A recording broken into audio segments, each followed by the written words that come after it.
Hello athletes, this is Travis back for another training talk, and today we're going to be talking about something, and I'm going to tell a little story that really made a huge impact for me and my own athletic training and how I thought of myself and my potential in the sport, going from a distance runner who really saw himself as somebody that was kind of limited to being competitive on a local scene, to later in my rowing career understanding aerobic training and develop it a little bit more, to the point of realizing how it was really just a matter of time that was a limiting factor in how fast you can become. And really, for me, unlocking the potential to be competitive on a national scale, and had I continued my career onto an international scale. And this is all going to be based in the development of the aerobic system, all right, and exactly what happens with the development of the aerobic system and how it kind of plays into your performance, both in the short term and the long term. And essentially what it is that your aerobic system develops continually throughout your life. And the primary thing that is going to lead to loss of aerobic fitness is really just going to be age, all right? And there's really not a whole lot that's going to interfere with that, you know, if you're running a natural course in your life. Now, granted, there may be serious chronic illnesses, you know, if you're getting cancer and you're dealing with chemotherapy, that might have an effect on your aerobic capacity.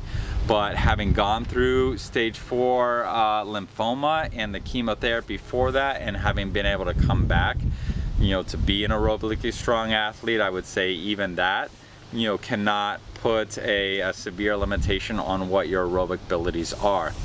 And with that thought that your aerobic capacity is really going to develop linearly through time, you know, and maybe only start to have that decline once you get much older, that really opens the possibility for what you can achieve in an aerobic endurance sport. And so for a sport like rowing, running, cycling, swimming, any of the above, your long-term potential is really dependent upon what that aerobic base is. And the longer you spend developing that aerobic base, the better your potential is. And essentially, you want to think about your performance in a race as the sum of your aerobic capacity and your anaerobic capacity. And your anaerobic capacity is trainable, but it is fairly fixed in terms of the degree of what that capacity is by your base physiology of being a human being. All right, I'm not talking about kind of like being more talented than someone else. I'm saying us as humans, there is a finite range that we're going to be working in for what that anaerobic capacity would be. And that if you are untrained, you're not going to be able to fully take advantage of that aerobic capacity. But it also takes a very small amount of training, maybe 2-3 months at the most, to really fine-tune you to the point where you can take full advantage of that anaerobic capacity, all right? But, you know, training that anaerobic capacity early in your athletic development is not going to give you a much greater anaerobic capacity than if you train it, you know, a decade, 2 decades into your athletic career. So if you want to continue to improve your peak performance, that comes down to your aerobic capacity. And an aerobic capacity, unlike the anaerobic, is going to take a lot of time to develop. And we're talking, you know, seasons at least, years, you know, as you get later into your career. Maybe if you're at the very beginning, you're going to see improvements in your aerobic development on a month-to-month basis. But once you kind of get past that initial conditioning curve for your aerobic training, the benefits are going to come slow.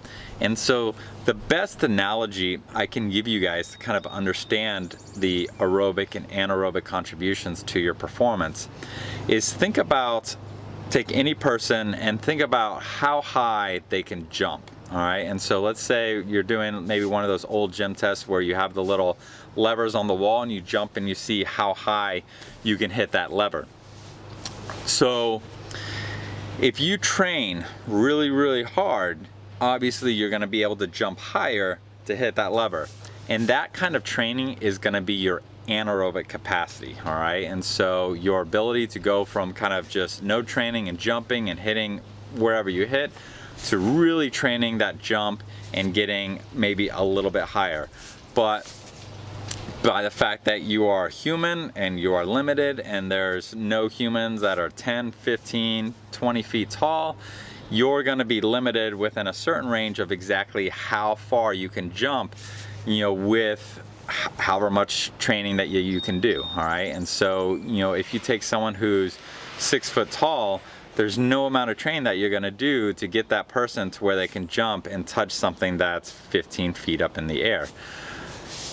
So if you want to hit something that's 15 feet up in the air, because let's say 15 feet up in the air is, you know, the Olympic finals, and you've got to get 15 feet up in the air.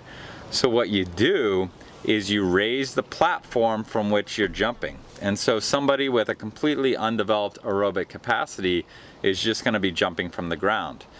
But somebody with a well-developed aerobic capacity is going to be jumping from a platform, and the height of that platform is going to depend on how much aerobic training that you've put in. And I like to think of that aerobic platform as being a platform that you can only build with, let's say, Legos, all right? And so really small pieces, all right? And each aerobic training session is going to be one Lego. And the more aerobic training sessions that you put week after week, month after month, season after season, year after year, the more that aerobic base is going to be. Now, when you first start out, you know, you can build that a little aerobic base. It can only be maybe 2 feet by 2 feet. It's going to be very easy to build that. In another season, you might be able to kind of build up that 2 feet by 2 feet. But the higher you get that aerobic base, the more unsteady it's going to be. And so the higher you want to build it, the more you're going to have to build out that foundation. And so in that sense, it's going to be easier to build that platform early in your career, enough of an amount that you can see the benefit. But once you get several years into your training, you can't just keep building up. You've got to be building kind of almost this pyramid of a base. And that the metaphor of that is basically saying that the longer that you've been in the sports, the longer you've been developing your aerobic capacity, the more relative work that you've got to put in to see the same kind of benefit, all right? That analogy is kind of my best way of saying, okay, this is how you're going to get to the point where you can jump and touch that 15-foot barrier, all right? So no amount of training that you can do on your jump is going to get you there, but let's say your normal jump gets you 9 feet, and that if you really train for it, you can jump and touch something that is 12 feet. Well, in order to get that last 3 feet, you've got to build 3 feet of platform, and that platform is your aerobic base, your aerobic foundation. And when I was, and to tell a story of kind of my changing paradigm of how I understood this aspect of aerobic training, before I was a rower, I was a runner. And so I was a distance runner in high school.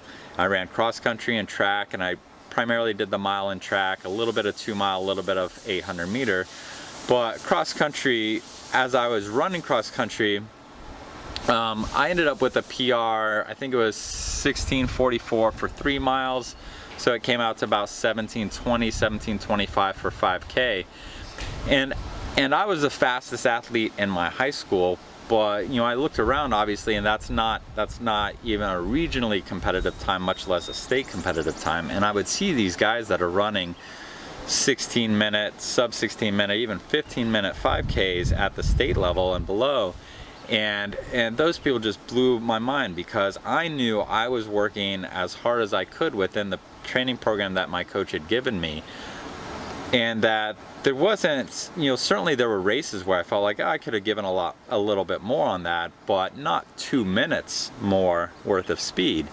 And so I always saw performance in an athlete's capacity performance as being limited to within a certain range. And so using myself as an example, I could say, well, if I did everything right in training and I, you know, had a perfect race, then maybe that would give me, you know, a 16:25K. And if I wasn't training very well and I was just kind of hopping in and running a 5K without actually getting into the season, then maybe I can run an 18 or 18:35K. and that was the range of performance ability for me. And so at my best 16:20, at my worst 18:30. And I would see these other guys that were running low 15 minutes, and I was like, well, their talent has dictated that they can run within a different range. And so let's say their best is a 14:40, all things coming together at the right time in the right way, and their worst is like a 16:10.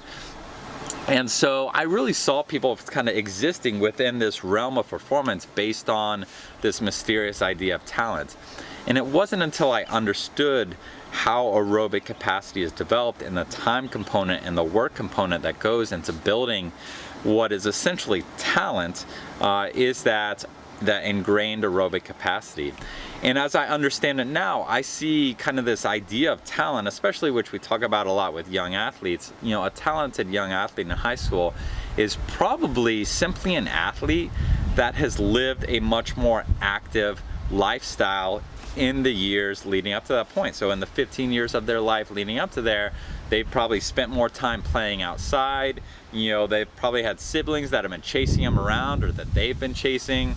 They've probably eaten better food and fed better nutrition so that they've been able to take advantage and build a strong body based on that activity level. And so the people that you're seeing in high school that are performing at a higher level, the people that, other outside parties are gonna say, well, that's a really talented athlete. Well, chances are, if you just did a lot of a case study and really looked into the history of those athletes compared to the other athletes that might be really hard workers but aren't performing at that level, you could probably get a lot of information from exactly how many times those kids were riding their bike around the neighborhood, were running around, versus kids that were getting driven here and there, or kids that preferred to play their video game consoles rather than go outside, and play soccer or play basketball. And so for me, this revelation and this understanding of how aerobic capacity and the time component of building aerobic capacity really opened the doors for me to perform at a very high level, and realizing that for me, when I got into rowing, I was fairly successful on a state level very quick. So within a year, I was in the top, I think it was 3 to 5 for lightweights within the state of Florida at the college level. And granted, that's not saying a ton, because Florida is nowhere near as competitive as, let's say, a Massachusetts or something. But as a novice, pulling a 644 as a 148-pound lightweight, doing well, and then I started to look to all these other programs, and again, I started to say, well, I'm working my butt off. I'm doing everything my coach is telling me to do, and I see these guys, at the Yale lightweights winning national championships, guys like Andrew Liverman that are pulling, 6:15 2Ks, and I was like, I know that I'm working to my capacity, and now that I was working within a restricted lightweight category, I was like, you know what, those guys are taller than me, but that's not enough to justify 30 seconds of performance. There must be something else. And as I did more research and learned more and started to understand this cumulative benefit of aerobic capacity, I started to realize that I can get to that point too.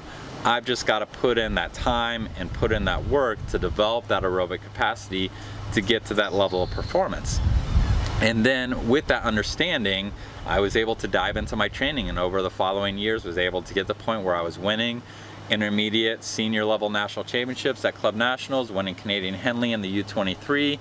And had I continued my career, understanding that, another 5-6 years, I probably could have bridged that gap between being a competitive pre-elite to being an elite level athlete.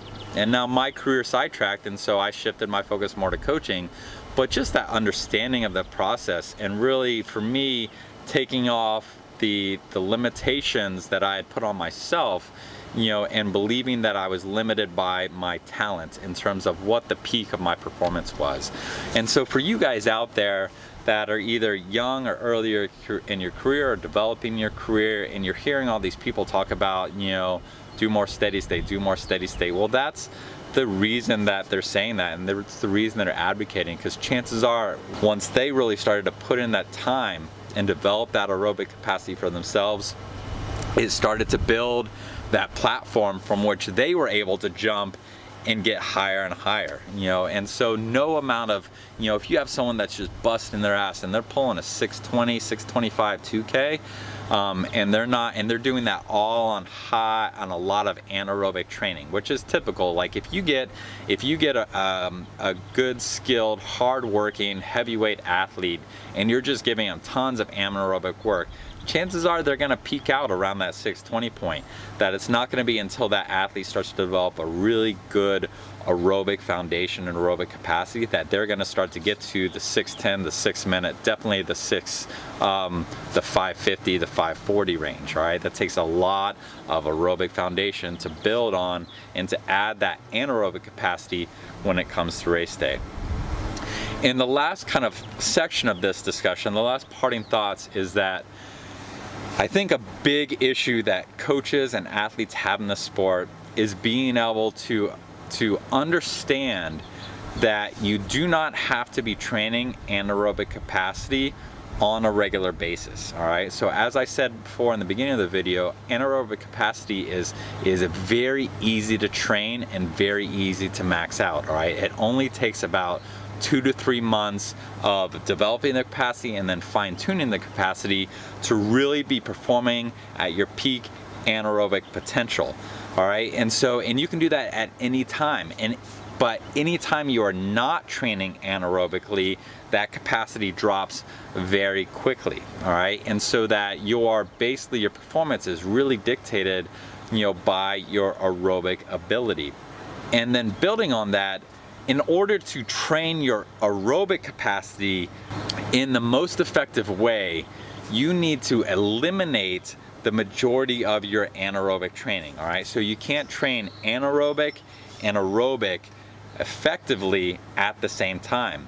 Now you can certainly mix, but what I'm saying is that if you're trying to train aerobically and you're mixing in too much anaerobic work, it is going to require more recovery, it's going to be doing more damage to your system, and that's going to take away from your ability to focus on putting in aerobic miles. All right, and so a lot of people, especially in this sport, our sport has this weird unnatural fixation on testing on a regular basis, whether you're doing 2Ks all the time, whether you're doing 6Ks all the time, and the majority of the time you're being asked to produce max efforts on those tests. And now if you are focusing purely on your aerobic development and you're not focusing on your anaerobic work, your performance in that test environment is going to suffer. It's going to be suppressed. And so because our sport is so fixated on testing on such a regular basis and using those tests to determine placement within team boats, that there is an ingrained incentive for people to constantly be doing enough anaerobic work to be in a position where they can perform at a good, decent level on those anaerobic tests. In that constant need to be able to have some anaerobic fitness, some anaerobic ability to be performing well on that anaerobic test, those maximal tests on a regular basis, is taking away from their ability to just focus for large periods of their annual training cycle on the aerobic capacity and building the aerobic capacity. And I think that is a huge factor of why our sport, especially in the United States, is limited in its performance and its capacity for performance at an elite level, is because competition at the high school and the college level is constant. All right, and our focus on eights and the need to select to put in those eights is constantly requiring those athletes to be able to lay down good tests on a regular basis, all right, to maintain their position within the team and within the boats. And that is taking away their ability to develop aerobically in the long term.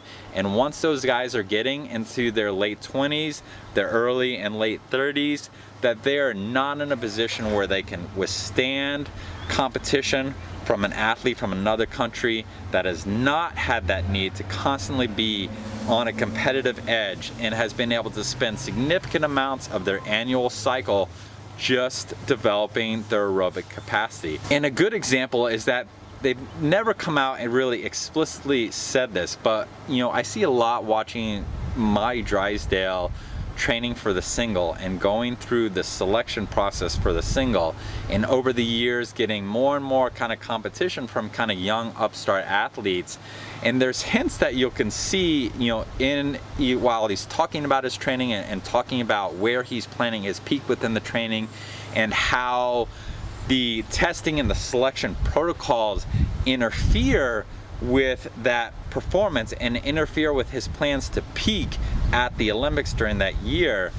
And you can kind of get the sense of that frustration of somebody who really understands that in order to peak at that Olympic final, he can't be putting in this anaerobic training earlier during the selection process, because that is going to impact his ability to be, a couple seconds or a couple fractions of a second faster than the second fastest athletes in the world. And there's a frustration there, because he's got to be able to tune himself enough to be able to outperform some other athlete that is never going to be able to match that Olympic gold medal performance, but their top level performance can still outshine, say, Maddie Drysdale when he hasn't fully tuned his anaerobic capacity. And so this whole idea of a selection process and needing to be fast at non-critical parts of the year really slows down any athlete's ability to perform at their peak, at the one time of the year where they need to be at their absolute fastest. And when you're at the elite level, this is going to have a huge effect. All right, for me, when I was training youth athletes, I simply did not care how they did during the head race season. It was not important. I didn't care at all about the Heather Charles. We were not going to train. We were not going to try to peak for that. We were going to train straight through. In the early season of our competitive races, we trained straight through, and we often, especially in the novice boats where we were really kind of developing for that long term, but definitely, in the varsity boats that I knew were capable of qualifying for that national level competition, those athletes were simply not tuned and not ready to perform at their peak during regular season competition, and regularly getting beat by athletes, or at least being pushed to their max by athletes that were not going to be able to do anything to us in that championship. And then all of a sudden, once we got to that championship, leaving those athletes in our dust, all right, because we didn't care about how we were performing. We weren't testing a lot. Usually I would do 2 or 3 tests at the most a year, and there were many years that we tested once. I just didn't care how fast they were, outside of qualifying for our championship and performing at our championship. And our sports fixation on constantly selecting and constantly testing is sacrificing those athletes' ability to focus on developing their aerobic system as long as they can every year. And generally I would say, best case scenario, you should be peaking once a year. As most athletes can't hold a peak for more than 3 to say 5 weeks. Maybe a more well-trained athlete can hold it from between 4 to 6 weeks, and I'm talking like pre-elite, elite level athletes.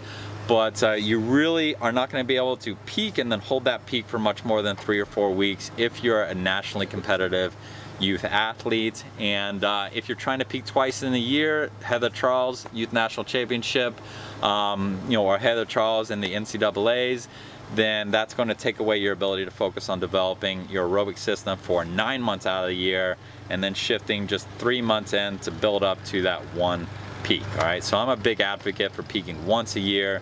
Certainly you see guys that are racing at things like the Tour de France. They don't care about all those early time trials. They're training to peak once during the year, and their entire training cycle outside of that development, that pre-competitive phase and that competitive phase, is meant to developing aerobic capacity and base skills.